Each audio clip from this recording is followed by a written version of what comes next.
चलिए सर ऊपर बैठे। नमस्ते जी। आइए सर।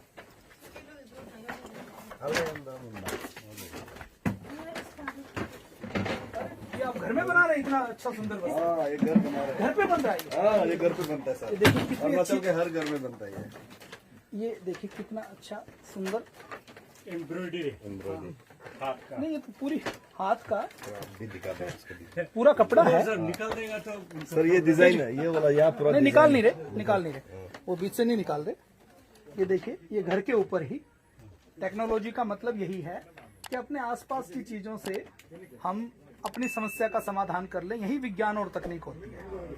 विज्ञान सिद्धांत देता है, तकनीक उसको सिंप्लीफाई करती है। तो ये देखिए कपड़ा घर घर में बन रहा है। असम के, अरुणाचल प्रदेश के घर घर में कपड़ा बनता है। ये अरुणाचल बहुत अच्छा। वो इसी के लिए है ना, धागा बांधने के लिए? जी बहुत अच्छा। इसके लिए कोई बाहर से कोई चीज खरीदने की जरूरत नहीं है। ये सब बांस और ये सब यहाँ। पहले तो धागा भी खुद बनाते थे।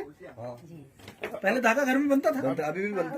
अभी भी बनता है। किस चीज से? रुई से बनाते हैं? और रुई से उसका खीरा होता है। कीड़ा के खोल से बनाते हैं। रेशम वाला? हाँ रेशम। रेशम मतलब रेशम पालते हैं इधर? हाँ। अभी भी पालते हैं। कहीं कहीं जगह पालते हैं। अब धागा तो बाहर से ले लेते हैं, मिल से आ जाता है, लेकिन कपड़ा घर में बनाते हैं। और केवल ये बांस की खरपच्चियों से ही। और ये बहुत कोई बनाया हुआ रखा है आपके पास? कोई कपड़ा पहले का बनाया हुआ गले दिखाइए। खत्म हो गया। वास्को ये है वास्को खुद का बनाया हुआ, ये है ये घर का बनाया हुआ है। हाँ जी, घर का सारा बनाया ये कपड़ा घर का बनाया हुआ है। हाँ। ये भी घर का बनाया हुआ है। हाँ। दिखाइए। ये लेडीज लोग का जो पैंट है उधर कातन। ये कपड़ा है जैसे, समोसा काटा होता है। ये भी कितना सुंदर कपड़ा है। कितनी कितनी फाइन, कितना सुंदर कपड़ा है। ये सब घर का बना हुआ है, सारा डिजाइन घर का बना हुआ है। ये कपड़ा भी दिखाओ खोल के। अच्छा, इसका काम बाकी है। हाँ हाँ काम बाकी है, पर ये कपड़ा तो बना ना, ये डिजाइन बना सारा, ये कपड़ा बना। तो ये घर में बनाना और ये आसपास की चीजों से बनाना, ये बहुत बड़ी बात है, छोटी बात नहीं है। ये सर गलों गले है। हाँ और वो पादा है। बहुत अच्छे, बहुत अच्छे। भारत पूरी दुनिया में सबसे ज्यादा अमीर कैसे था? ये मैं अरुणाचल प्रदेश के एक बिल्कुल रिमोट एरिया में हूँ। यहाँ पर नेटवर्क नहीं आता। इस अरुणाचल प्रदेश के रिमोट एरिया में भी कैसे भारत के एक एक घर में एक एक फैक्ट्री चलती थी। यहाँ पर बैम्बू के अलावा कुछ नहीं होता। बैम्बू से ही घर बना हुआ है, सुपारी के पत्तों से छत बनी हुई है। किसी प्रकार के प्लास्टिक की, बिल्डिंग मटेरियल की, किसी कंपनी के मटेरियल की जरूरत नहीं है। अभी तो आजकल लोगों ने थोड़ी टीन यूज करना शुरू कर दिया है, लेकिन टीन के बिना भी बहुत अच्छे से घर बन सकता है और घर अच्छे से घर में रहा जा सकता है। उसका ये एग्जाम्पल है। जमीन से नीचे ये जो चटाई है, फर्श है, ये कितना सुंदर है, बिल्कुल इको फ्रेंडली है। ये यहाँ पर ऊपर बैम्बू के ऊपर ही इसकी बैम्बू की पत्तियों को निकालकर बनाया हुआ है। और घर में, जैसे हिंदुस्तान में हर घर में फैक्ट्री कैसे होती थी, उस फैक्ट्री के लिए कहीं पोल्यूशन नहीं होता था, उस फैक्ट्री के लिए किसी को माइग्रेट होने की जरूरत नहीं पड़ती थी, उस फैक्ट्री के लिए गांव खाली नहीं होते थे, बल्कि गांव खुद फैक्ट्री थे। तो पुराने जमाने में हिंदुस्तान का जो कपड़ा जाता था वो सोने चांदी के बराबर जाता था। पूरी दुनिया जब जानवरों की खाल पहनती थी, लबादे पहनती थी, उस समय भारत में बहुत फाइन क्वालिटी का रेशम से लेकर कपड़ा बनता था। अब देखिए घर के अंदर कपड़ा बनाया जा रहा है। पहनने के लिए जितने कपड़े की जरूरत है वो सब घर के अंदर यहाँ के लोग अभी भी बनाना जानते हैं। हालांकि अभी तो इन घरेलू उद्योगों को पूरी तरह से खत्म कर दिया गया, लेकिन फिर भी आप देखेंगे केवल बांस की खरपच्चियों से, आप ये धागा देख रहे हैं, बांस की खरपच्चियां देख रहे हैं, और इसी से घर के अंदर खाली समय में 2-3 घंटे का समय मिलता है।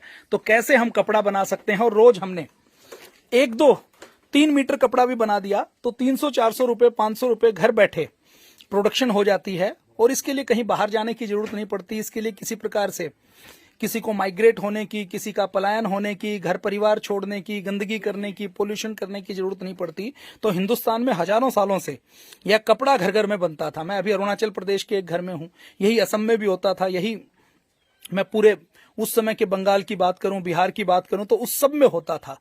और ये जो कपड़े हम जब एक्सपोर्ट करते थे तो इसके बदले में सोना, चांदी, हीरे जवाहरात अपने देश में मिलते थे। तो घर घर में ऐसी फैक्ट्रियां हमारे पास थी।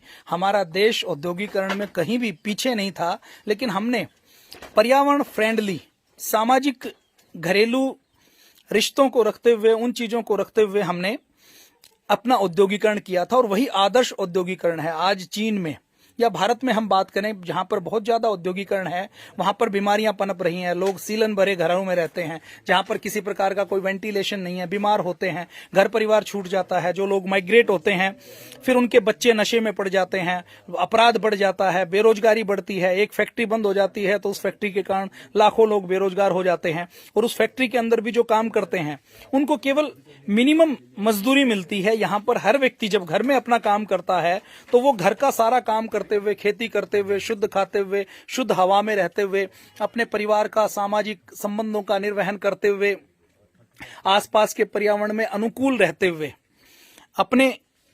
अपने एक आदर्श जीवन को जीते हुए, बिना किसी गंदगी के, बिना किसी पोल्यूशन के जीते हुए वो घर में ही अपना पूरा काम भी करता था। काम करने के साथ साथ बच्चों को संस्कार देने के साथ साथ जो 5-6 घंटे बचते थे उसी में हमारी घर की महिलाएं ये कपड़ा बुनने का, दूसरे काम करने का काम करते थे, और इसी से भारत विश्व गुरु भारत था, भारत सोने की चिड़िया था।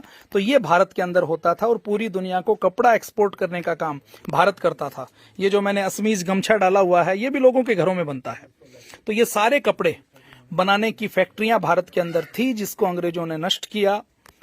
और भारत को यदि हमें दोबारा से स्वावलंबी बनाना है तो आज की आवश्यकता कपड़ा तो नहीं है, लेकिन आज जिन चीजों की जरूरत है और जिनको हम घरों में पैदा कर सकते हैं उसके लिए प्रोडक्टिविटी को बढ़ाते हुए हम भारत को दोबारा से स्वावलंबी बना सकते हैं।